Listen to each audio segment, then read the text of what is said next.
So hello everyone, today we're going to show you how to do the swap trick with a Sega Saturn. We're going to install the mod chip at a later date, but until then we're going to do the swap trick.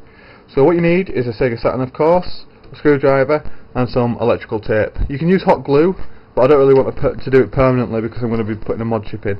So flip your Saturn upside down and you'll see that there are 5 screws in it. 2 at the front, 1 at the side here and 2 down here. And they're just regular Phillips screws, not security screws. So I'm going to go ahead and unscrew them and then come back to you.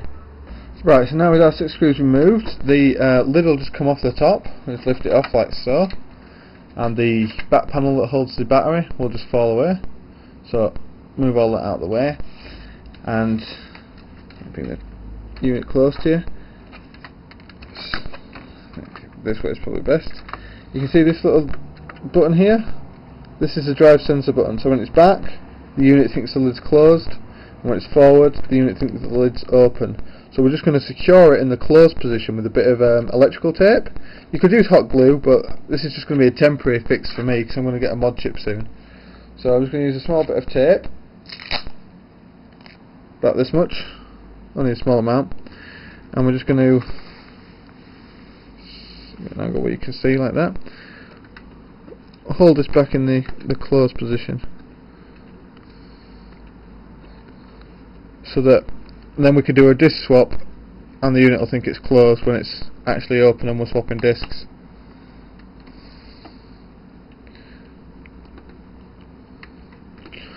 Right, so as you can see I've secured that button down there with tape.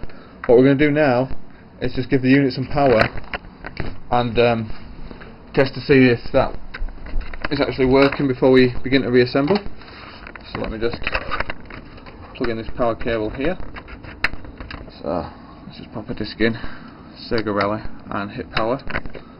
And if the disc spins like it's doing there, it thinks the unit's closed. So what we're going to do now is take the power out and reassemble it again, and then we're going to show you the disc swap. So reassemble is dead easy. Just put the lid on the top like so. It goes together nice and easy. Flip it upside down and re-screw it in. So I'll come back to you once I've done that. Right, so once you've put all your screws back in, remember to reinsert the cover over the LCD battery that falls off, so it just slots back in like so, like so. And now we're ready to go do the disc swap. So let's do this. Let's hook it back up. Okay, so we have here a backup of Panzer Dragoon for the Sega Saturn, and in the system we have a retail copy of Sega Rally. So we're going to try and boot the system with Sega Rally in, and it'll start booting now. When it gets to the whites, it's giving us a date and region code. Let me just set the date. Date.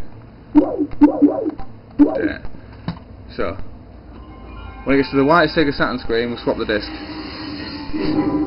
which is now. Swap it for your backup. Let it load a second, like that. Instantly swap back for the backup. Didn't mean to stop the disc then. When it's about to load the game, when it spins faster, there, swap it again for the backup. And back for the retail, and back for the backup.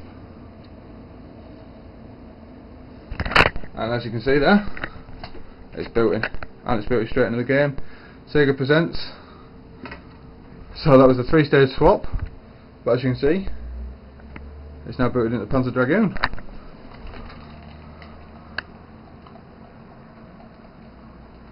See if we can skip all this and go into a game. Normal game, normal game.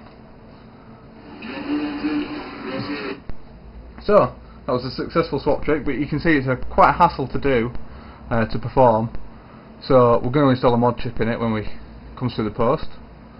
But there you go. So that's another modification done.